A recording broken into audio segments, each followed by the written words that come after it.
Hi, before we find out what happens next, make sure to give us a like and subscribe to the channel. It takes a second and really help us grow. Out of the story.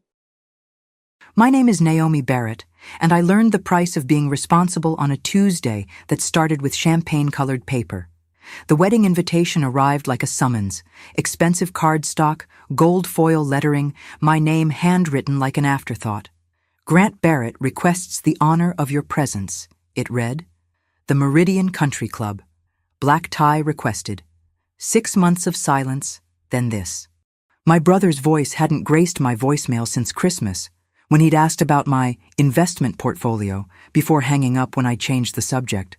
They only reach out when they need something, Megan Cruz warned me over coffee, her dark eyes serious. Your parents, your brother, they've got a pattern. You save, they spend. You succeed, they calculate. I RSVP'd yes anyway and bought a navy dress that felt like me. Hope is a trap when history wears a smile, but I wanted to believe this time might be different. The venue rose from manicured lawns like a monument to wealth my family didn't possess. Ice sculptures, red carpet, valet parking. I counted the cost automatically, $20,000, maybe more. Where was Grant getting this money? Naomi! Richard Barrett's voice boomed across cocktails, his hug theatrical. You look successful. How's that analyst position? Before I could answer, Elaine glided over with her stretched smile. We're so proud of you, darling. So responsible, so stable. The words felt rehearsed. Grant appeared with his bride. Thanks for coming, sis. Means everything. Tessa Kellerman extended her hand with professional precision. I've heard so much about your success. Your brother talks about it constantly. Her eyes moved over me like a balance sheet being calculated. The cocktail hour buzzed with pointed questions. How's work? Any promotions? You must be doing well. I felt the familiar weight of being measured, evaluated, priced. Then Tessa leaned close, voice casual. You must have quite a portfolio built up by now. She shouldn't know about my finances, shouldn't care. But something in her tone made my chest tighten. I wasn't a guest at this wedding. I was inventory being appraised. The ceremony was perfect. Too perfect. Every detail choreographed like a performance where I hadn't been given a script. Grant's vows spoke of family support. Tessa's mentioned loyalty and standing by those you love. They exchanged rings that caught light like promises, but their smiles felt practiced, hollow. During reception, I sat at the main family table, positioned across from my parents with Grant and Tessa beside them. The placement felt strategic. Every conversation flowed back to me. Naomi's been so disciplined, Elaine announced to the table. Never spent money on frivolous things, always thinking ahead. Smart investments, Richard added, raising his wine glass. Built herself quite a nest egg. Grant beamed. My sister's always been the responsible one. Good with numbers, great with money. I tried redirecting. How's the real estate market, Grant? His eyes flickered. It's a process. Big investments, bigger returns. Speaking of which, the salmon is excellent, I interrupted. But I felt their stares, the calculation behind every glance. Tessa leaned forward. Grant's told me about your success. You're quite inspiring, real financial security. That's admirable. How much are we talking about? Uncle Paul asked, wine making him bold. If you don't mind sharing with family. The question hung like smoke. This wasn't normal wedding conversation. This was interrogation disguised as interest. I do all right, I managed. Don't be modest, Grant pressed. You've got to have at least, what would you say, honey? Tessa's smile was sharp as crystal. I work at First National Bank. Professional discretion usually, but family's different. From what I've observed, close to 700,000. The number hit like a slap. Conversation stopped. Heads turned. Blood drained from my face. She'd accessed my private accounts, calculated my worth like a commodity. That's confidential information, I whispered. Tessa laughed. Don't worry. Professional observations. We're family now. Richard leaned forward, eyes bright. 700,000. That's real discipline, folks. Walter Barrett sat quietly at the table's end, weathered hands folded over his cane. When Tessa revealed my balance, his eyebrows drew together. He caught me looking and gave the smallest shake of his head. Not judgment, but warning. The wedding cake was still being cut when I realized I wasn't celebrating my brother's marriage. I was being auctioned to pay for it. After dinner, we moved to the ballroom for a special family tradition. Elaine approached with a small velvet box, her smile wide but cold. "Naomi, sweetheart," she announced as conversations died. "Something special for the sister of the groom." She placed the box before me with ceremony. Richard leaned forward expectantly. Grant and Tessa moved closer. Wedding guests turned to watch. I lifted the velvet lid expecting jewelry. Instead, I found folded paper, official letterhead from First National Bank, a loan notice, past due, $250,000. "What is this?" I whispered. Richard's smile never wavered. "Your brother's debt. You'll cover it." Not a question. A decision already made. "Why me?" I asked, looking at Grant. His wedding grin had turned concrete. "Because you're doing so well," Elaine said, voice soft before the push. "This is what families do." "I can't pay this," I said, tasting metal. "This isn't my debt." Tessa's eyes flicked bright, then cooled. 700,000, more than enough to help a brother in need. The public nature made my skin crawl. Everyone watching, everyone listening. Grant's guests witnessing his sister being pressured to pay $250,000 like normal family conversation. "No," I said, folding the paper. "I won't pay this." The word echoed. Grant's face flushed. "Come on, sis." "It's just money." "Just money?" I repeated. $250,000 is just money?" "You've got it sitting there doing nothing," Richard pressed. "What kind of daughter refuses family?" The accusation hung like smoke. I felt judgment from surrounding tables, whispers rippling outward. They were publicly shaming me, turning my stability into a weapon against my character. "I worked for every dollar," I said, voice shaking. "It's not a family slush fund." Richard's face darkened. He gripped his wine glass, red wine and crystal that caught chandelier light like blood. "You ungrateful child," he hissed, "after everything we've given you." He stood. I saw it coming, the flash of red liquid, but couldn't move fast enough. Wine hit my face, cold and shocking. It splashed across my dress, staining fabric dark. Gasps erupted as liquid dripped from my hair, pooling on white tablecloth. I sat frozen, wine streaming down in front of 200 guests. Elaine rose gracefully. "If you won't help your brother, leave. We don't need that selfishness here." Surgical, precise, designed to place all blame on me, the wealthy sister who refused to rescue her struggling brother. I wiped wine from my eyes, hands shaking.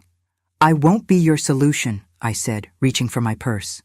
Grant half rose, mouth opening, but no words came.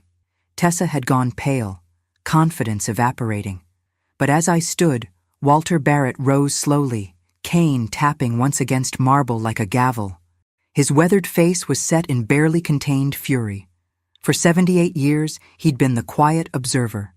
But as wine dripped from my chin, something fundamental shifted. The room held its breath, sensing the night's drama was far from over. The ballroom fell silent, except for soft chamber music. Walter stood, cane steady, weathered face set in righteous anger. "Sit down, Dad," Richard warned, but Walter's gaze never wavered. "I've had enough," he said, voice carrying 7 decades of authority. "Enough lies, enough manipulation, enough watching you throw wine at your daughter to cover gambling debts."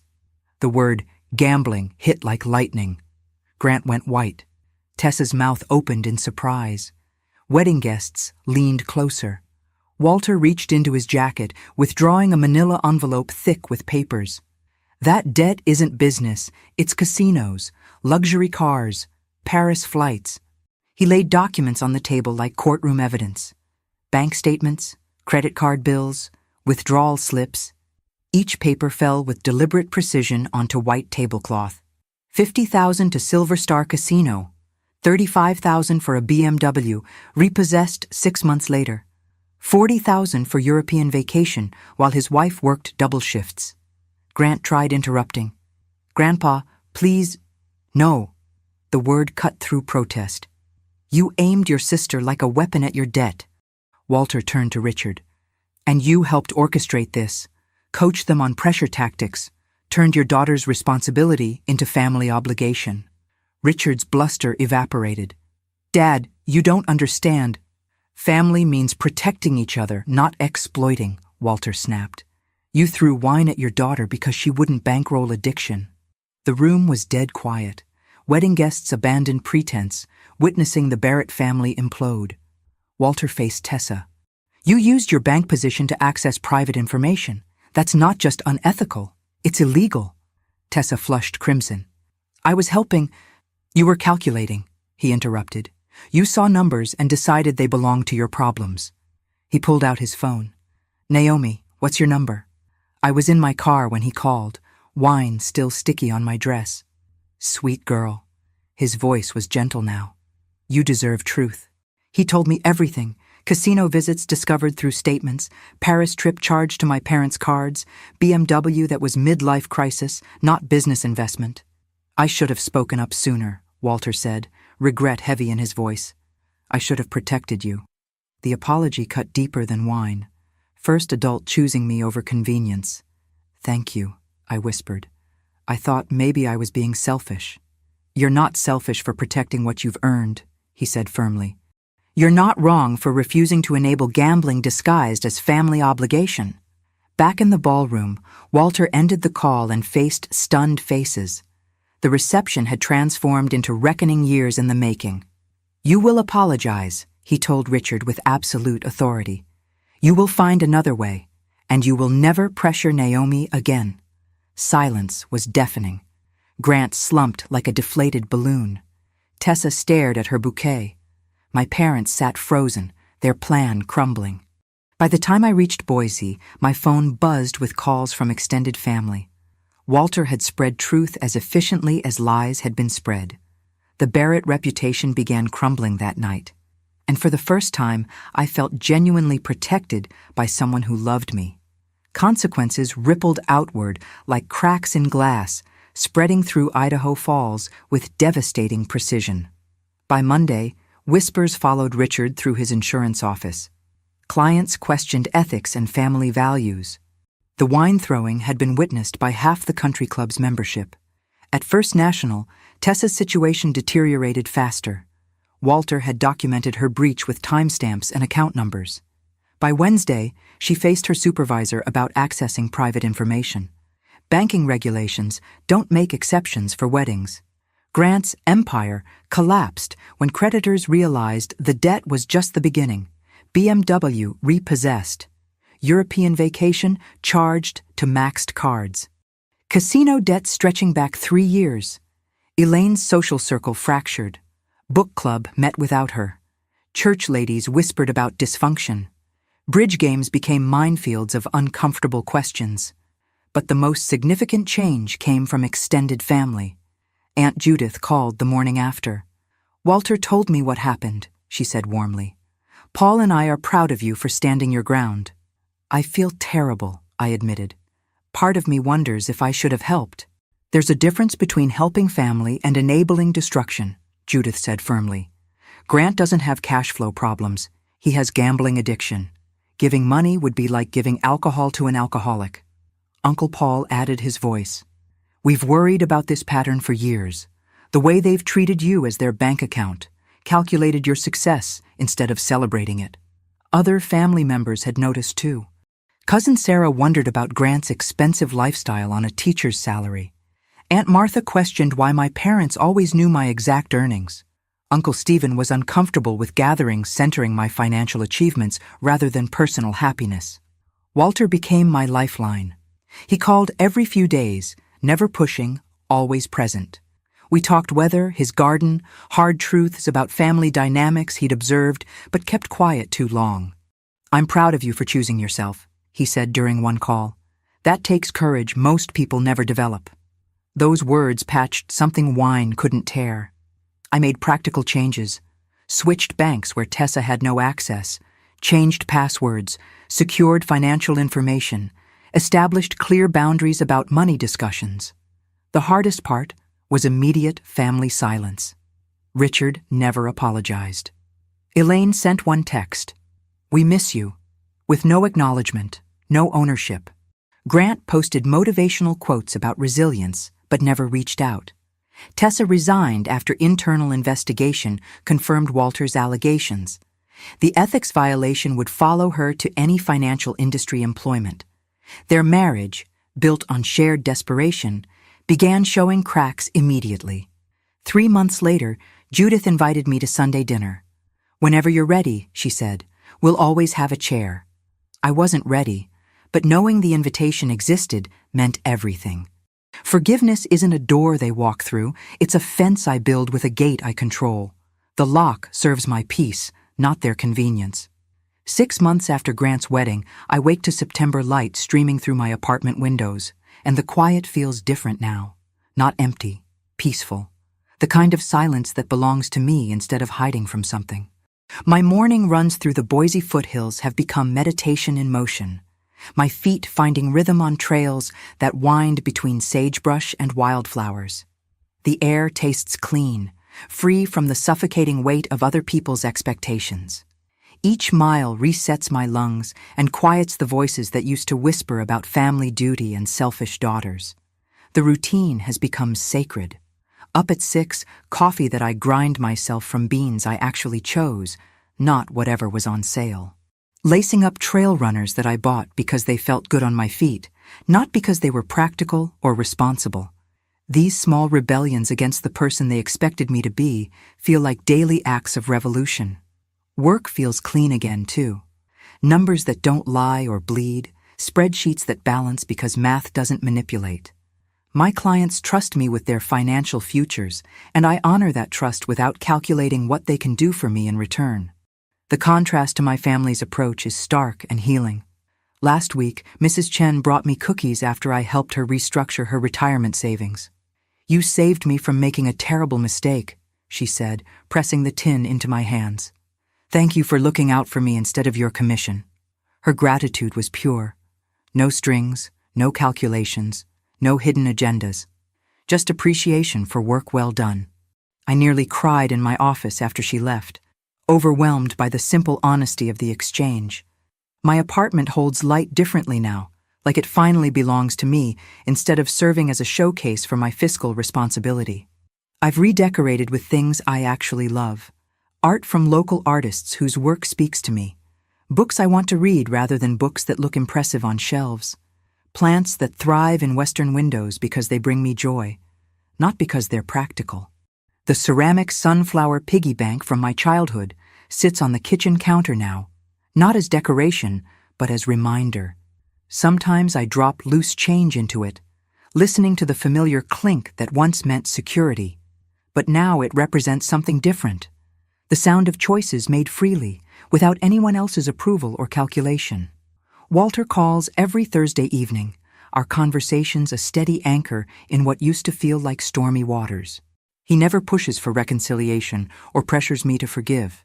He just asks about my life, real questions about my happiness, my hiking adventures, the new restaurants I've discovered in downtown Boise. "I planted Cherokee purple tomatoes this year," he tells me during one call, his voice warm with simple pleasure. "Sweet as candy. You'd love them. They taste like summer distilled into pure sweetness." We talk about ordinary things that feel extraordinary because they're not weighted with calculation. He shares stories about his garden, the neighborhood cats who visit his porch, the way morning light hits his kitchen window. I tell him about weekend camping trips, the trail where I saw a family of deer, the coffee shop where the barista knows my order and asks about my day because she genuinely cares.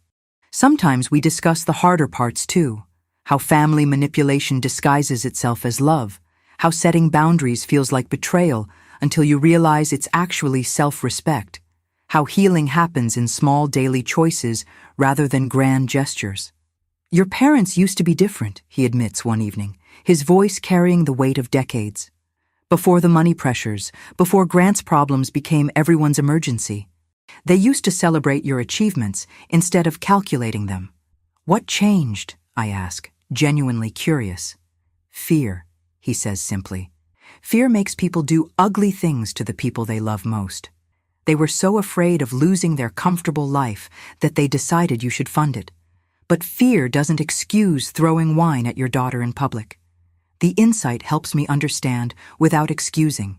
Fear explains their behavior, but doesn't justify it. I receive updates about the aftermath through Walter and occasionally through Judith, who maintains careful contact without pressure or guilt.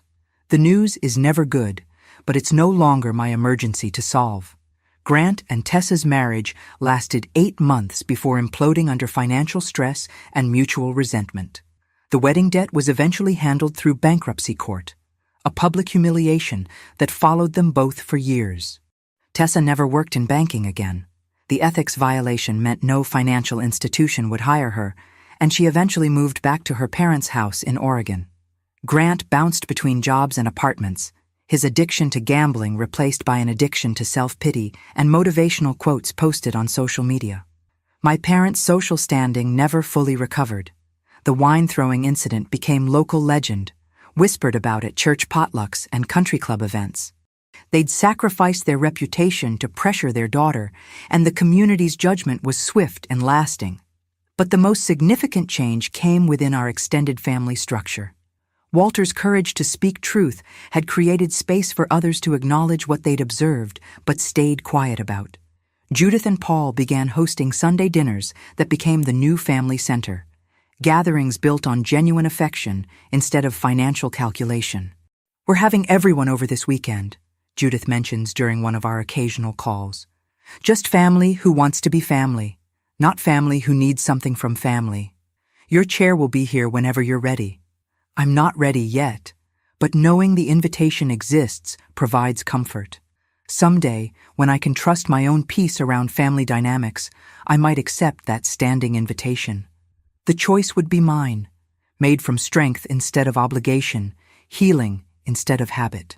On particularly difficult days, when the old guilt creeps in, I write letters I never send. Pages and pages to my parents, to Grant, to Tessa. Letters that articulate everything I wished I could have said that night at the wedding reception. "Dear Mom and Dad," one letter begins, "I hope someday you understand that loving someone doesn't mean bankrolling their mistakes.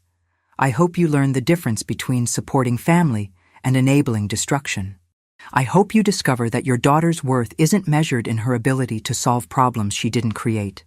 I never mail these letters, but writing them helps me process the complex mix of love and disappointment, grief and relief that comes with choosing myself over their expectations. Forgiveness, I've learned, isn't something they're entitled to simply because we share DNA. It's something I might choose if and when it serves my healing. The timeline belongs to me, not to their guilt or the community's expectations about family reconciliation. During quiet Thursday evenings, talking with Walter about tomatoes and hiking trails, I understand that love doesn't require sacrifice of self. Real family celebrates your success without calculating how to spend it, protects your peace instead of exploiting your stability, chooses your well-being over their convenience. The velvet box that night had contained their demand disguised as a gift, a bank notice wrapped in family obligation, presented like jewelry but cutting like glass. But in the end, it became the gift that freed me. The moment I learned to choose myself over their dysfunction, my peace over their emergencies, my boundaries over their manipulation. Sometimes I think about alternate endings to that story. What if I had quietly written the check? What if I had swallowed my objections and become their solution? I know now that it wouldn't have ended there. Success at manipulation only teaches manipulators to escalate their demands. The ceramic sunflower on my counter reminds me daily, I can love my parents, my brother, my former sister-in-law. I can wish them healing and growth and genuine happiness. I can hope they find their way to accountability and change. And I can do all of that while choosing not to bankroll their journey or sacrifice my peace for their comfort. Both things are true. Both things can coexist, and I choose myself every single day. The morning light in my Boise apartment streams through windows that frame mountains I've climbed and trails I've conquered. The silence belongs to me now, not empty, but full of possibility. The numbers in my bank account represent security I've earned and protected, discipline I've maintained, not for their benefit, but for my own. This is what honest love looks like. Boundaries that protect instead of walls that punish. Truth that illuminates instead of silence that enables. Choices made from strength instead of fear. The wedding gift they tried to give me was debt disguised as duty. The gift I gave myself was freedom disguised as refusal. Walking away wasn't punishment. It was the most authentic love I'd ever experienced. My own.